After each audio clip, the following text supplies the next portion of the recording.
Selamat siang Tribuners, saat ini Anda menyaksikan berita selebritas bersama dengan saya Mutiara. Kami akan menyajikan informasi terupdate dan menarik mengenai selebritas tanah air untuk Anda. Dan inilah berita selebritas selengkapnya. Adik Ayu Ting Ting gelar pengajian jelang pernikahan. Adik Ayu Ting Ting Ashifa Nuraini alias Shiva tak lama lagi akan menggelar pernikahan. Jelang hari pernikahan Syifa, Ayu Ting Ting dan keluarga menggelar acara siraman di kediamannya yang berlokasi di Sukmajaya, Depok, Jawa Barat pada Sabtu 19 Februari 2022. Dipantau dari grid.id, dari kediaman Ayu Ting Ting terdengar suara ramai acara dari dalam rumah sang biduan. Suara qosidah hingga lantunan ayat suci Al-Quran terdengar hingga keluar rumah. Pintu pagar Ayu Ting Ting pun tertutup rapat dan dijaga ketat seorang pria berbadan tegap. Di luar pagar terpasang tenda yang biasa digunakan untuk acara pernikahan berwarna krim. Hanya tamu undangan yang diperkenankan masuk ke rumah Ayu Ting Ting di acara siraman Syifa. Sementara itu awak media dilarang mendekat ke depan rumah Ayu Ting Ting dan hanya dapat mengambil gambar dari jarak jauh. Gang kediaman Ayu Ting Ting yang dikenal dengan sebutan Gang Janda pun ditutup untuk umum. Petugas keamanan tampak berjaga di gang kediaman Ayu Ting Ting. Seperti diketahui Ashifa Nuraini, adik Ayu Ting Ting dalam hitungan hari bakal dipersunting oleh kekasihnya Nanda Fahrizal. Keduanya telah melangsungkan acara lamaran pada 22 Januari 2022 lalu. Dikabarkan Syifa dan Nanda akan menikah pada 20 Februari mendatang. Pernikahan Syifa, adik Ayu Ting Ting dan Nanda akan digelar di dua tempat berbeda, yaitu kediaman mempelai perempuan dan salah satu hotel mewah yang berada di Depok, Jawa Barat. Berikut wawancara dengan ayah Ayu Ting Ting.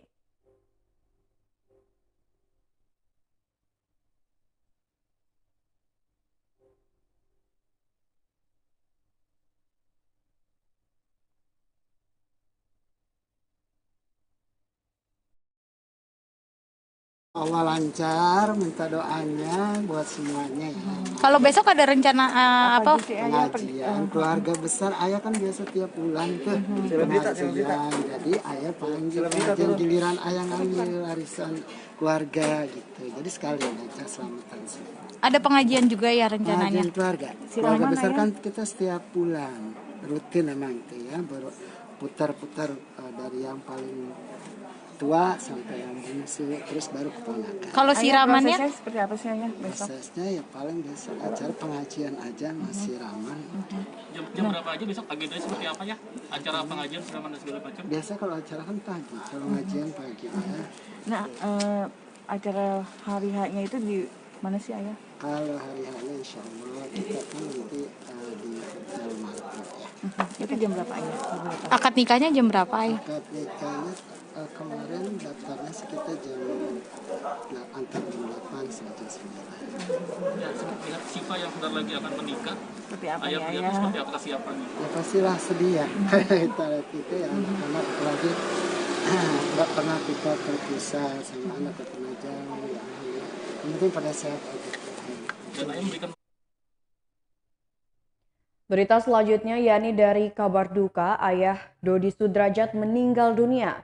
Namun ayah Dodi Sudrajat sempat ungkap keinginan terakhir untuk bertemu Galaskai. Duka kini tengah menyelimuti keluarga Dodi Sudrajat. Ayahanda sekaligus kakek mendiang Vanessa Angel Haji Abbas Sabri meninggal dunia pada Kamis 17 Februari 2022 di usia 91 tahun. Rasa sesal dirasakan oleh Dodi Sudrajat lantaran tak bisa mewujudkan keinginan terakhir sang ayah.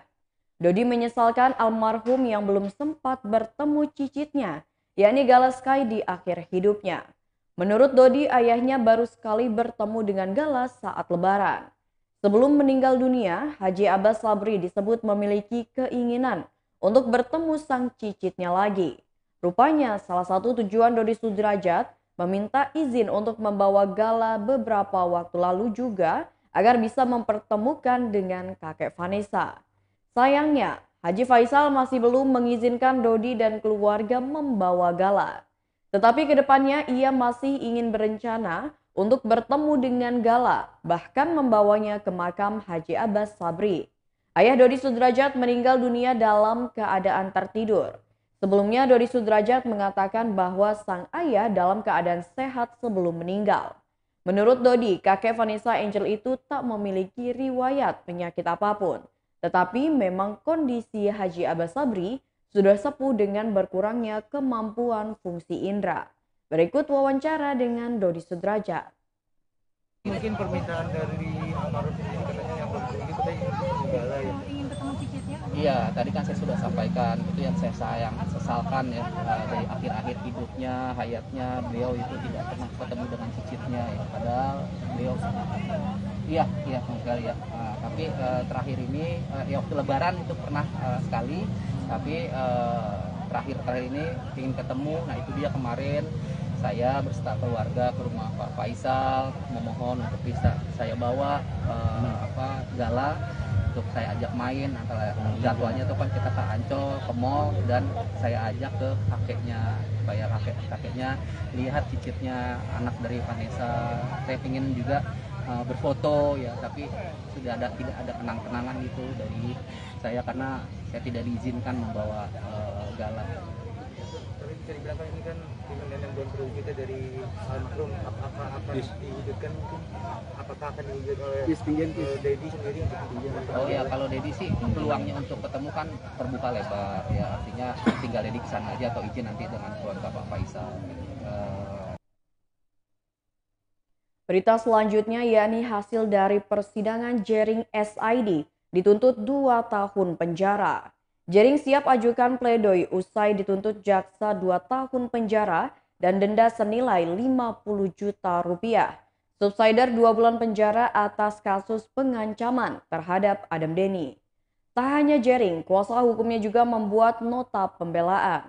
Mereka akan membacakan pledoi pada sidang pekan depan, yakni Selasa 22 Februari 2022.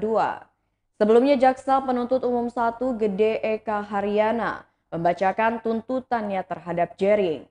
Suami Nora Alexandra itu juga didenda senilai 50 juta rupiah subsider pidana 2 bulan penjara. Dengan artinya denda 50 juta rupiah apabila tidak membayar diganti dengan pidana kurungan 2 bulan. Berikut wawancara dengan pihak Jering. Saya sebagai terdakwa akan mempersilakan kuasa hukum saya untuk menjelaskan.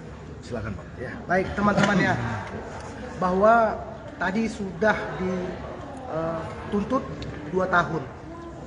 Tuntutan ini memang sangat luar biasa ya. Naluri tuntutan itu ada pada jaksa memang, tetapi sungguh kita kaget karena sama sekali tidak melihat latar belakang bagaimana keterangan-keterangan saksi, bagaimana saksi ada cat, ya, keterangan Dr. Tirta, bagaimana memposisikan Adam sebagai korban yang punya motif melakukan pemerasan.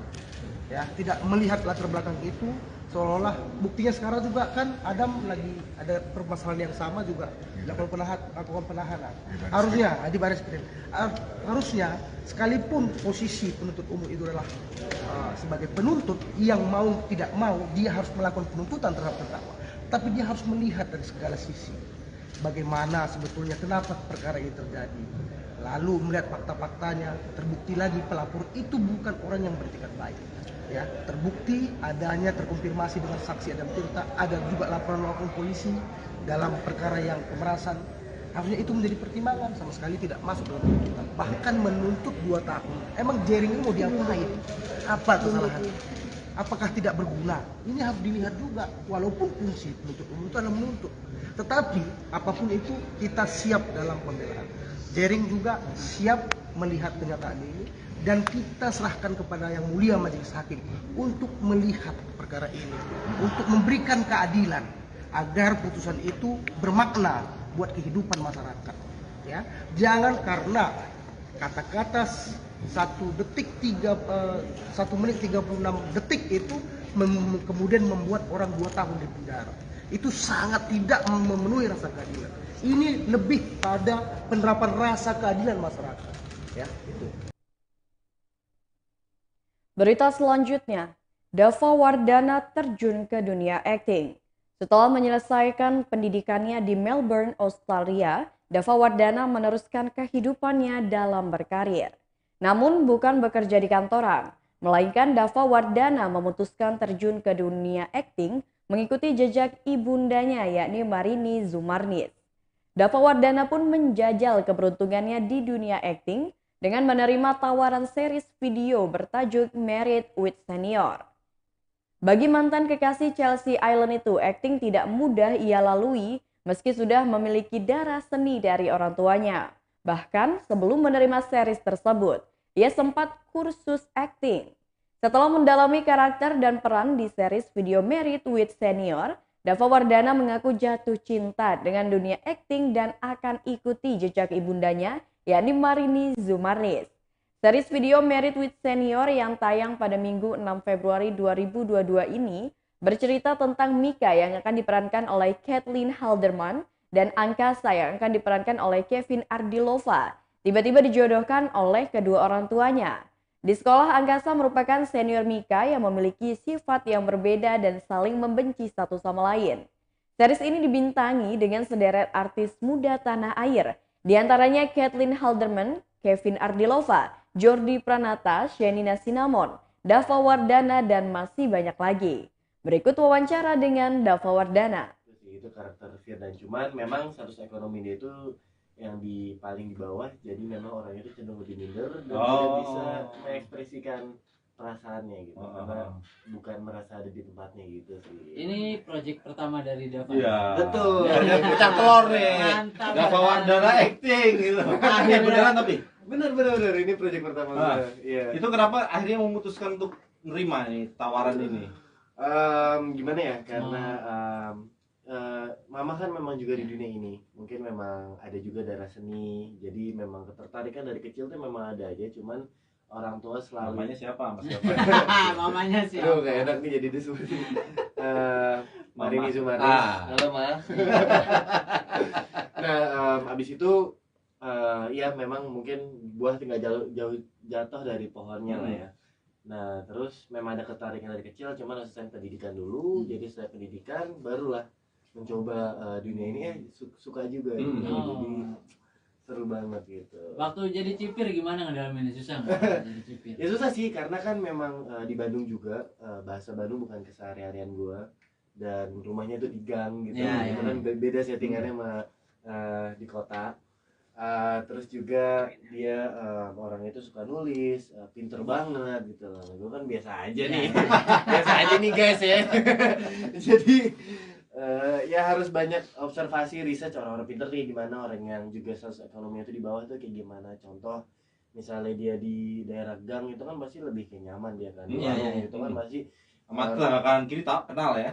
Ruang geraknya itu juga semakin luas. Betul. Tapi kalau misalnya dia lagi di kafe, di sekolah itu kan lebih kayak ini bener-bener. Nah gitu-gitu itu harus mulai di-awarein gitu. Berita selanjutnya, Jordi Pranata masih enggan lepas masa lajangnya. Jordi Pranata lega setelah menyelesaikan syuting series Married with Senior. Series Married with Senior tayang perdana di platform digital video pada 6 Februari 2022. Dari series yang dibintangi dan peran Reno yang dimainkannya itu, Jordi Pranata dapat banyak pengalaman. Sekalipun cerita Married with Senior mengangkat tentang pernikahan di usia muda hingga perjodohan, Jordi Pranata belum terpikir untuk melepas status lajangnya. Saat ini karir Jordi Pranata yang sekarang berusia 28 tahun itu sedang baik. Tak hanya series Married with Senior yang telah ditonton lebih dari 4 juta orang setelah 7 hari tayang di video, Jordi Pranata juga semakin populer setelah film Kukira Kau Rumah jadi box office di bioskop. Sampai saat ini, film Kukira Kau Rumah yang dibintangi Jordi Pranata dan Prilly Latuconsina itu telah ditonton lebih dari 1,8 juta orang di bioskop. Selain karir aktingnya yang sedang bagus, Jordi Pranata belum mau menikah karena ia adalah anak sulung yang menjadi tulang punggung keluarga. Jordi Pranata tidak mempersoalkan jika dua adik perempuannya itu ingin menikah lebih dulu dibanding dirinya. Berikut wawancara dengan Jordi Pranata. Aduh, cantik banget. Dari awal gue ketemu tuh kayak tunggu dulu gitu. Kayak, kok bisa gitu ya. Apalagi pas udah kenal gitu. Karena gak jaim, dia bukan cewek yang untuk Reno ini porsinya 70% sama Mika. Oke. Jadi sama yang lain-lain tuh sedikit. Gitu. Jadi ketika syuting sama Kathleen terutama itu enak aja tuh ya. Enak banget. Enak banget. Bahkan sampai sekarang. Ketawa denger enak. Sampai sekarang enaknya katanya, dengerin dong. Sampai sekarang enaknya sama. Kayak enak itu nggak ada kendala Mas Ari.